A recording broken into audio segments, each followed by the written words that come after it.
కామారెడ్డిలో జరిగినటువంటి సభలో సీఎం రేవంత్ రెడ్డి 42% డిక్లరేషన్ ప్రకటిస్తానని బీసీలకు చెప్తున్నటువంటి సందర్భం. అయితే ఈ యొక్క మాటలు నమ్మబలికి ప్రజలను మోసం చేసిందని చెప్పేసి అదే నేపాన్ని కూడా బీజేపీ పార్టీపై తోస్తున్నారని చెప్పేసి అంటున్నటువంటి పరిస్థితి.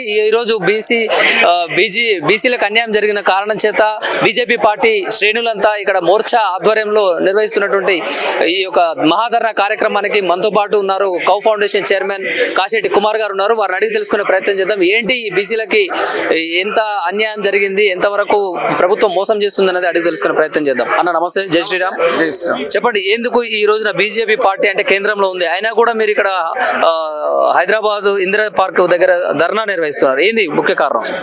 ఇప్పుడు రాహుల్ గాంధీ గారు జోడో యాత్రలో వచ్చిండు అని రేవంత్ రెడ్డి గారు వాళ్ళందరూ కలిసి మేము 42% ఇస్తున్నాం మీకు అని చెప్పారు. అందులో ముస్లిం వాళ్ళు కూడా ఇస్తున్నాం అన్నారు. ముస్లిం మాకు సంబంధం లేదు, మాకు 42% మీరు ఇవ్వండి, మీరు ఇచ్చుకుంటే వాళ్ళకు సపరేట్ ఇచ్చుకోండి, లేదా 52% ఇవ్వండి.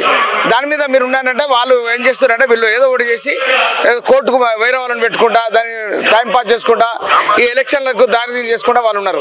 దానికోసం మేము ఇప్పటి నుండి ధర్నాలు చేస్తాము. ప్రతి ఒక్క మండలాలలో, ప్రతి ఒక్క విలేజ్లలో, ప్రతి ఒక్క డిస్టిక్లలో, ప్రతి ఒక్క బీసీలు అందరూ కలుస్తారు. ఇక ఇలా అన్ని కులాలు ఉంటాయి.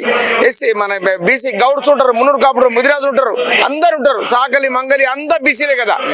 బీసీలు అంతా కలిసి ఇప్పుడు ఒకటైతున్నారు. కంపల్సరీ నెక్స్ట్ గవర్నమెంట్ బీసీ ముఖ్యమంత్రి అవుతాడు. అది బీజేపీ వాళ్ళు కూడా ముఖ్యమంత్రి డిక్లేర్ చేసారు వాళ్ళు సెంట్రల్ గవర్నమెంట్ లో. ఏ పార్టీ కూడా ఇంతవరకు బీసీ ముఖ్యమంత్రి అని డిక్లేర్ చేయలేదు. ఒక బీజేపీ గవర్నమెంట్ నరేంద్ర మోడీ గారు గవర్నమెంట్ వాళ్ళు చేశారు. మీరు ఒకటి అర్థం చేసుకోండి, బీసీలకు ఏం చేస్తుండ్రు మోడీ గారు అన్నది అర్థమవుతుంది.